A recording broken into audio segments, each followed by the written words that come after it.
నమస్తే దోస్తులు.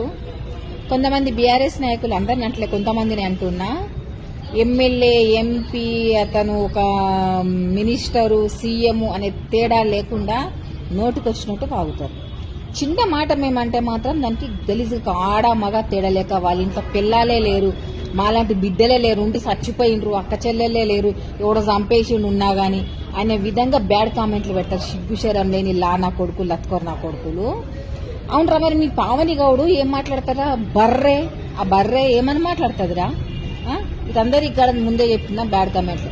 నిన్న ఒకడు మా స్పోక్ అమ్మాయి అమీర్పేటలో డిగ్రీ కాలేజ్, అవును degree college, government degree college ఉందా అని అడిగితే రాడ్డు దింపుతాను ఒక చవట దద్దమ్మ, వాడు మొగోడ ఆడోడ తెలియదు గాని ఆడు మా రాడ్డు దింపుతా, కామెంట్లలో మేము ఇది చేస్తాము అని ఇండైరెక్ట్ గా బెదిరిస్తుంటూ మీ జీ పలగటోడు లేడానా?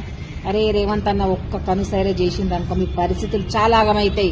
కాకపోతే ఎవరిని అనొద్దు అని చెప్పి మాకు ఇన్స్ట్రక్షన్ ఉంది కాబట్టి మేము ఎవరిని గట్టిగా అనట్లేదు. అదే వల్గర్ లాంగ్వేజ్ మేము మాట్లాడడం స్టార్ట్ చేసినామే అనుకో నా కొడకల్లారా, బీఆర్ఎస్ నా కొడకల్లారా, మీ పరిస్థితి చాలా ఘోరంగా ఉంటది. ముఖ్యంగా మీ పావని గౌడ్కి చెప్పుకొని నోరు కంట్రోల్లో పెట్టుకోమని చెప్తారా, వేసుకోమంటారా? చెప్పుండి మరి అట్లానన్నా. బ్యాడ్ కామెంట్లు పెట్టే నా కొడుకుల్లారా, మీ ఇంట్లో ఆడోళ్ళు ఉన్నారా? పక్కొని మీ ఇంట్లో ఉన్నారా ఆడోళ్ళు? అర్థమైందా? మేము మేము విమర్శిస్తాం రా, మీలాగా నోరిపి తిట్టాం రా.